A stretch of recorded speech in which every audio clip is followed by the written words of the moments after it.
పెత్తందారులకి పేదలకు మధ్యన యుద్ధం అన్నారు కదా, పెత్తందారులకి మధ్యన పేదలకు మధ్యన యుద్ధం కాదు ఇది, ఉన్నవాడికి లేనివాడికి మధ్యన యుద్ధం. ఈ నాటకంలో పేదవాళ్ళు అలిగిపోతున్నారు. ఎక్కడున్నాడు చెప్పండి, పేదవాడి పక్షాన్ని ఎక్కడున్నాడు చెప్పండి, ఏ విధంగా ఉన్నాడు చెప్పండి. డబ్బులు ఇస్తే పేదవాడి పక్కన ఉన్నట్ట, డబ్బులు ఎవడికి కావాలి?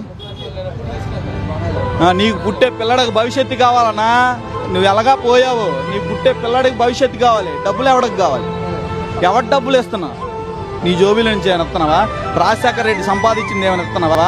మీ తాత సంపాదించింది ఏమైనా ఇస్తున్నావా? ఈ రోజుకి ఎవరికైనా తెలుసా? సామాన్యుడికి ప్రధానమంత్రి ఆరోగ్య బీమా ఎవరికైనా తెలుసా? ఒకళ్ళు అడగండి. మీకు తెలుసండి?